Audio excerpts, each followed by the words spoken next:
Stargazers, Alessandra Coffey reporting to you for today.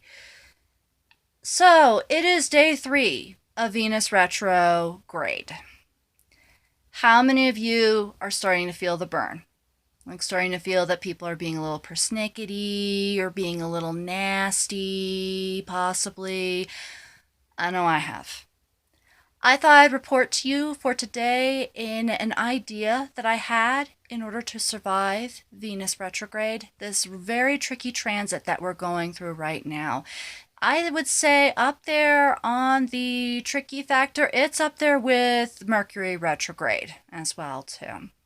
If you do want to find out more about Venus retrograde and what it entails, please feel free to look at the description or click up on the information box right up here. That will lead you to my video of Venus retrograde as well as my explanation of the term retroshade. A lot of astrologers use that, or they also use shadow and what that usually means as well too. So for today, I thought my little wisdom to impart to you when it comes to Venus retrograde and what to do. If you find that somebody's nasty, I know in my original video I had mentioned don't get involved. You know, don't meet like with like. Two wrongs do not make a right, especially since you don't know where this person's coming from. Especially these days and age with the pandemic going on and the fact that there are people who have certain political views and have very many differing political views as well as differing views in general. It's amazing, like, you know, with how many people there are in a group, how many views there are in that. So you just don't know what that individual is capable of. You just don't know where they're coming from. And sometimes it's best to just leave them be. But the other way that you can just kind of leave them be is, so this is something I've learned back when I was studying Buddhism. Now, again, this is something that anybody of any religion can do.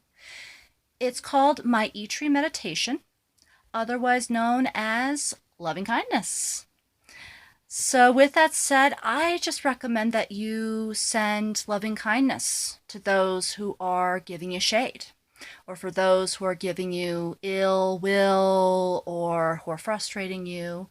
And the traditional types of Maitri within Buddhist meditation are, so basically it's like well-wishing.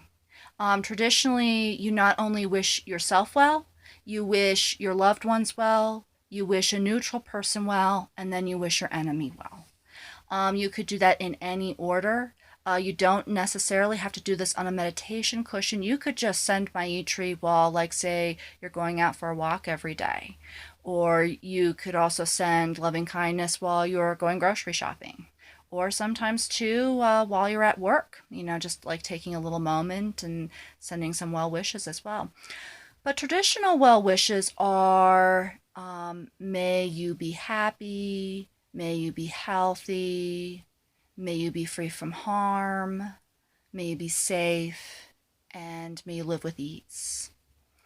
I've also seen people have sayings like, may you live in peace, may you be blessed, may the light shine upon you. And for those who are Star Wars fans, may the Force be with you. But I would say any sort of well-wishing of that will qualify. And according to traditional Buddhist tradition, and also just with Maitri in general, the more that you do this, not only does it ease tensions tremendously when it comes to the ill-wishers, it also helps you to become more compassionate yourself, which is something I feel we could definitely use during Venus retrograde. I find with Venus retrograde, there's more misunderstandings and hostilities and, you know, words thrown. There's not a lot of compassion and love that is coming around. And I just feel that to replace the hate with the love, I find is a good alternative as well. But according to Buddhist tradition, The more that you do this, it's like there is a rock that has a wellspring in the back. So it's like imagine your heart being a rock with a wellspring in the back of it. You kind of poke a little hole in the stone when you start doing Maitri, and then the more that you do it, that stone widens, and allows the water to flow out. And before you know it, you have a water fountain.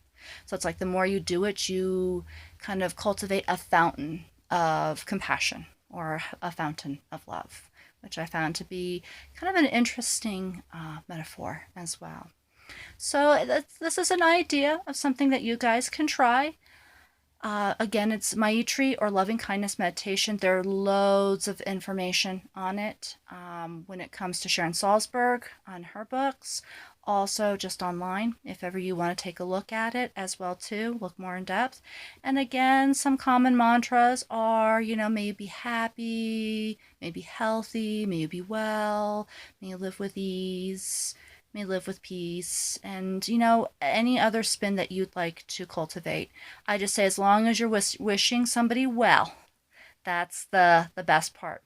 And just remember, don't forget to cultivate that love for yourself. So wish yourself well as well, and wish everybody who you love and who you care for well as well. All right, stargazers. If you do like this video, please do give me a thumbs up. Hooray! Also, please feel free to subscribe down below. And above all, stargazers, do not be afraid to look up at the heavens. I haven't seen any stars lately, but just being able to look up at the nice blueness of the sky last night was enough for me to give me a little bit of pause from the day. And I think sometimes that's all that you need, especially in this day and age. So above all, don't be afraid to look up at the stars. If you see anything, definitely comment. Definitely let me know. I'd love to see that. And above all, be well.